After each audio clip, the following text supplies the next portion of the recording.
Praise the lord. ప్రభునందు దేవుని బిడ్డలారా, మరి మీరు బాగున్నారని నేను నమ్ముతున్నాను. మరి మీరు క్షేమంగా ఉండటమే మరి నాకు కావాల్సింది. అంత మాత్రమే కాక మరి ముందుగా ముఖ్యముగా మీ కుటుంబాలకి సమాధానము, శాంతి నా ప్రభుని యేసుక్రీస్తు నామములో అనుగ్రహించబడును గాక. మీ కుటుంబాలు పిల్లా పాపలతో మీరు వర్ధిల్లుదురుగాక. సమాధానము, మీ మీద ఉన్న నిందలు, అవమానాలు అన్నీ కూడా యేసుక్రీస్తు నామములో మీ యొక్క మెడకి పూలమాలగా అలంకరింపబడుదురుగాక. ఆమేన్, ఆమేన్. ముందుగా నా హృదయపూర్వక వందనాలు తెలియజేస్తున్నాను. అంత మాత్రమే గాక మరి మీ యొక్క పరిస్థితులు, మీ యొక్క స్థితిగతులు అన్నీ కూడా ప్రభు పాదాల చెంత ఉంచుతున్నాను.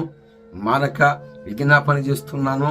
ఆయా ప్రాంతాలలో ఉండి దేశ క్షేమం కోసము, బోర్డర్లో ఉండి జవానులుగా మిలిటరీ ఆర్మీ సోదరుల కోసము కూడా మానక ప్రార్థన చేస్తున్నాము.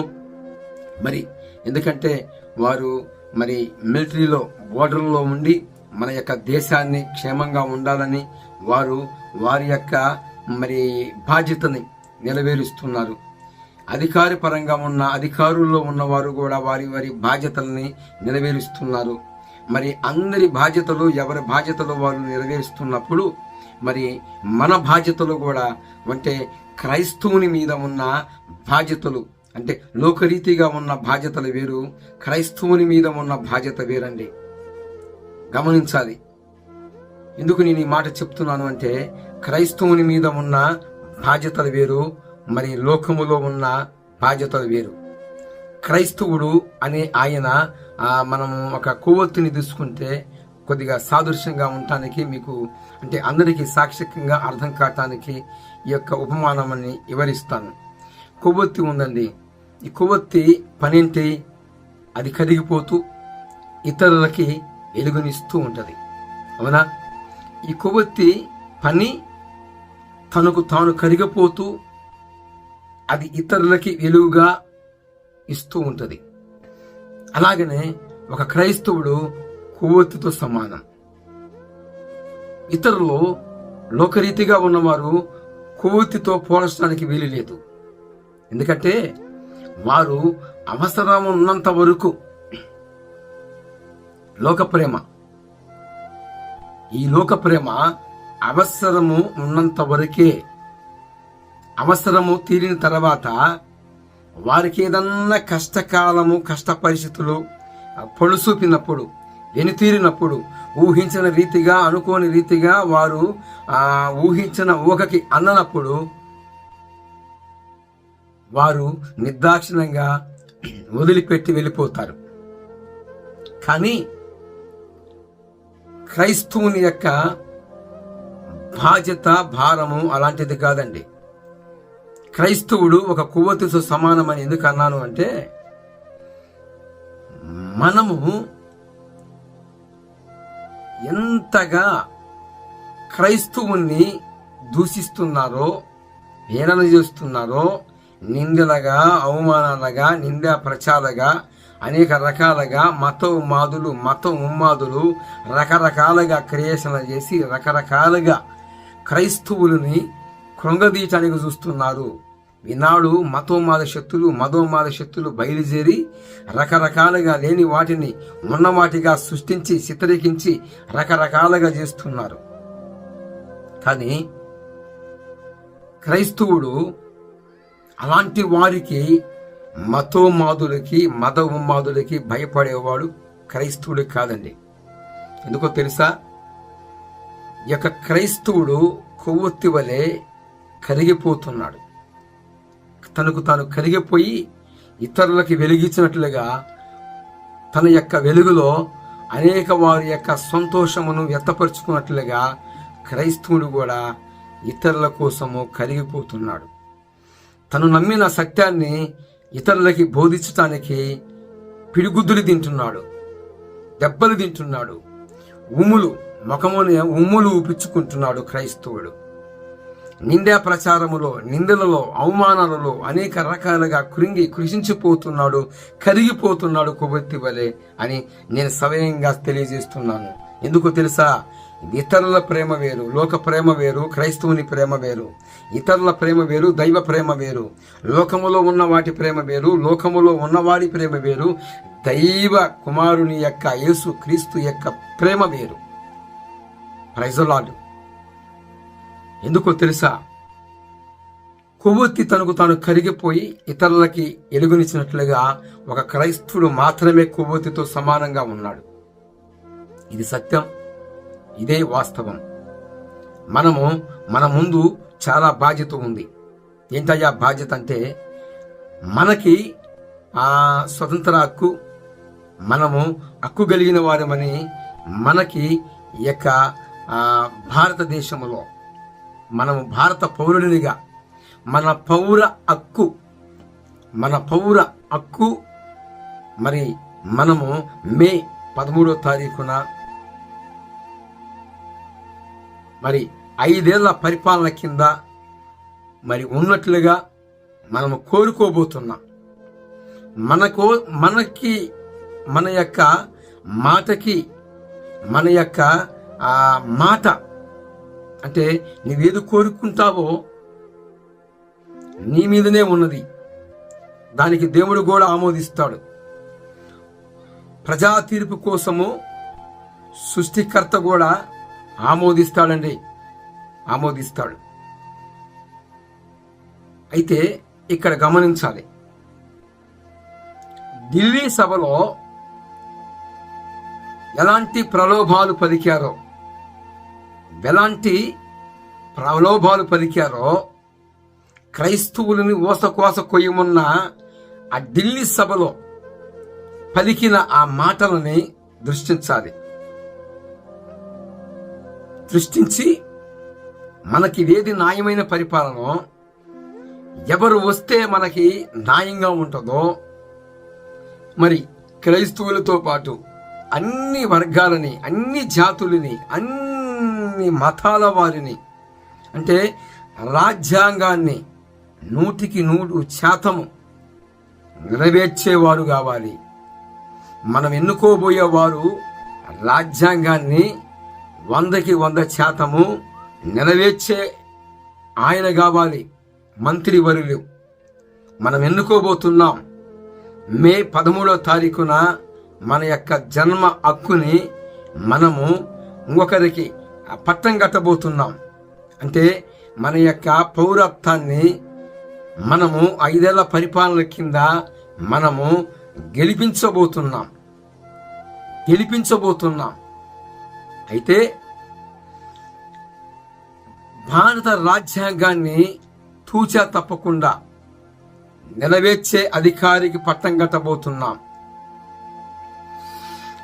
భారత రాజ్యాంగంలో ఏ మాటలైతే ఉన్నవో, ఎవరి మతాన్ని వారు ప్రకటించుకునే స్వేచ్ఛ, స్వతంత్రము, హక్కులు కలిగింపబడిన భారత రాజ్యాంగంలో ఉన్న మాటలన్నీ కూడా నెరవేర్చే నాయకత్వానికి మనము పట్టం కట్టబోతున్నాం. అయితే దృష్టించాలి, మొగమాటానికి పోయో, అభిమానానికి పోయో, ఇంకొక రకానికి పోయో కాదు గాని, యావత్తు ప్రపంచం మీద ఉన్న క్రైస్తవులందరికీ నా 2 చేతులు ఎత్తి వందనము చేసి చెప్తున్న మాట ఏంటయ్యా అంటే, భవిష్యత్తులో ఇశ్రాయేలు ప్రజలు సాతాను యొక్క గవర్నమెంట్ కింద 7 ఏళ్ల పరిపాలనకి వీలునామా రాసుకుంటారు.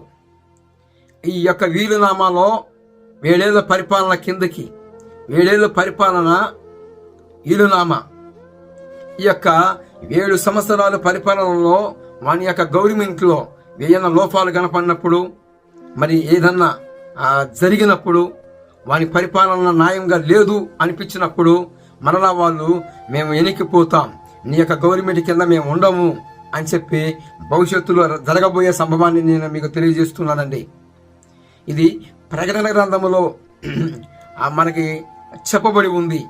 అంటే అబద్ధము అంటే యేసు ప్రభువుకు ధర్మ విరోధియగు పాప పురుషుడు బయలుపరచబడతాడు. అయితే దానియేలు గ్రంథములో 7 ఏళ్ల పరిపాలన గురించి చెప్పబడి ఉంది. ఈ యొక్క 7 ఏళ్ల పరిపాలన గురించి, 7 ఏళ్ల పరిపాలన ఇశ్రాయేలు ప్రజలు సాతాను గవర్నమెంట్కి 7 ఏళ్ల సంధి కుదుర్చుకుంటారు. దానియేలు గ్రంథం మనకు స్పష్టంగా సాక్ష్యం ఇచ్చింది. 7 ఏళ్ల సంధికి ఇశ్రాయేలు ప్రజలు కుదుర్చుకుంటారు. ఈ 7 ఏళ్ల పరిపాలనలో ఏమన్నా లోపాలు కనపడితే అప్పుడు వారు నీ పరిపాలన మాకు వద్దు, నీ పరిపాలన మేము మోసపోయాము, నీవు క్రీస్తు అనుకున్నాము గాని నీవు క్రీస్తుకి ధర్మ విరోధివి, పాప పురుషుడివి, నీ పరిపాలన మాకు వద్దు అని అన్నా కానీ సరే ఇక్కడ ఆల్రెడీ వారు సంతకాలు చేస్తారండి. ఎన్ని సంవత్సరాలు? 7 సంవత్సరాలు. 7 సంవత్సరాలు సంతకాలు చేస్తారు. ఇక సచ్చినట్లు వాని యొక్క గవర్నమెంట్ కింద ఉండాల్సిందే. అయితే భవిష్యత్తులో ఇశ్రాయేలు ప్రజలు చేయబోతున్న ఆ యొక్క తప్పు ఈ యొక్క 5 ఏళ్ల పరిపాలనలో మీరు చేయకూడదనే నా ప్రగాఢ మనవి ప్రభునందు. మనకు తెలియదు కానీ మనల్ని నిర్మించిన సృష్టికర్తకి సమస్తం తెలుసు కదా. ఒక్క మాట, ఓటు వేసేటప్పుడు మన యొక్క గవర్నమెంట్ దేనిని వెన్నుకోవాలా? ఏదైతే క్రైస్తవులకి సెక్యూరిటీగా ఉంటుంది, అన్ని మతాలు వారిని ప్రేమించిద్ది, మరి భారత రాజ్యాంగంలో ఉన్న మాటలన్నీ కూడా నెరవేర్చే గవర్నమెంట్ ఏది ఉన్నది అనేది మనకు తెలియదు. అయితే గవర్నమెంట్లను నిర్మించిన రాజులకు రాజు, ప్రభులకు ప్రభువు, సర్వలోక చక్రవర్తిగా ఉన్న ప్రభు యేసు క్రీస్తుకి, హృదయాంతరంగాలని పెరిగిన ఆ భగవంతునికి, ఆ మహాదేవుడికి, ఆ ఆది సంభూతుడికి సమస్తము తెలుసు కదా. ఆయన పాదాలకి మీ జీవితాన్ని అప్పజెప్పుకొని ఓటు వేసేటప్పుడు కనీసం 2 నిమిషాలు మౌనంగా ఉండి ప్రార్థించి వేస్తే ఇక భారత రాజ్యాంగంలో ఉన్న మాటలన్నీ కూడా తూచా తప్పకుండా నెరవేర్చే నాయకుడిని మనం ఎన్నుకున్నట్లయితే అన్ని మతాల వారిని ప్రేమించేవారు కావాలి. ఒక జాతికి, ఒక వర్గానికి కొమ్ము కాసేవారు కాదు, మతముమ్మాదులు కాదు. ఎందుకంటే ఢిల్లీ సభలో ఎలాగా ప్రలోభాలు పలికారో గుర్తుపట్టండి. ముందరనే వారి యొక్క అభిప్రాయాన్ని తెలియజేయించాడు దేవుడే. ఆయన తొందరపడి మాట్లాడాడో, ఆయన మరి ఎలాగ మాట్లాడాడు అంటే ఇక్కడ బైబిల్ సాక్ష్యం ఇచ్చింది. ఒక మనుషుడు హృదయంలో ఉన్న మాటలు బయటికి పెడతాడు అని బైబిల్ గ్రంథము సాక్ష్యం ఇచ్చింది. కాబట్టి 50 మందికి తెలియజేయటం ఏమనగా, ఇందు మూలముగా మీ యావత్తు ప్రపంచానికి, ప్రజలకు తెలియజేయటం ఏమనగా, ఓటు హక్కు జన్మ హక్కు. కాబట్టి 5 ఏళ్ల పరిపాలన కింద మనం ఉండబోతున్నాము. ఆ పరిపాలన రాజ్యాంగములో ఉన్న మాటలు నెరవేర్చే నాయకత్వాన్ని ఎన్నుకోవాలని మరి మీకు తెలియనప్పుడు దేవుణ్ణి అడిగితే, దేవుని చిత్తాన్ని కోరితే దేవుడే వచ్చి మీలో ఉండి ఆయన ఎన్నుకొని ఆయన కోరుతాడు. ఎరసి మీరు మరి కోరుకుంటారని, మరి రాజ్యాంగంలో ఉన్న ఆ యొక్క మాటలన్నీ కూడా నెరవేర్చే అధికారాన్ని కోరుకుంటారని ఈ మాటలని ఇంతటితో ముగిస్తున్నానండి. ఎందుకంటే మన ముందు మే 13వ తారీఖున మరి ఓటు హక్కు, భారత పౌరునిగా భారతదేశ హక్కు మరి మనం నెరవేర్చుకోబోతున్నాము. అంత మాత్రమే కాక మరి ఆయా ప్రాంతాల్లో ఉండి ఆయా దేశాల్లో ఉండే వారందరూ కూడా దృష్టించండి. క్రైస్తవ ప్రపంచంలో ఉన్న క్రైస్తవులందరూ కూడా దృష్టించాలని మరి ఈ మాటలని ఇంతటితో ముగిస్తున్నాను. అంత మాత్రమే కాక ఓటు హక్కు మన జన్మ హక్కు. కాబట్టి భారతదేశంలో, భారత రాజ్యాంగంలో ఉన్న మాటలన్నిటిని నిలబెచ్చే అధికారిని వెన్నుకోవాలి. అన్ని మతాల వారిని సమానంగా చూసే, న్యాయ పరిపాలన చేసే నాయకుడిని వెన్నుకోవాలి. కాబట్టి మనం అలాగ ఎన్నుకుందాం. మనకు తెలియదో మనము దేవుని చిత్తాన్ని అడిగి, దేవుని మాటని అడిగి, దేవుని యొక్క న్యాయమైన పరిపాలన కింద మనం ఉండాలని, మనము ఆయన పాదాలను ఆశ్రయిస్తే మనం ఎవరిని ఎన్నుకోవాలో, ఎవరిని విసర్జించాలో, ఎవరిని కోరుకోవాలో మనకి ఆయన బయలుపరుస్తాడు, ఆయన మాట్లాడుతాడు. మన దేవుడు మాట్లాడే దేవుడు మనకి సహాయము చేస్తాడు. మనకి సహాయము పరిశుద్ధాత్మ దేవుడు చేయనుగాక. ప్రతి ఒక్కరికి ప్రేరేపణ ద్వారాగను, దర్శనం ద్వారాగను, స్వప్నం ద్వారాగను అన్ని విధాలుగా ఆయన మనందరికీ సహాయము చేసి సహాయము చేయనుగాక. ఆమేన్.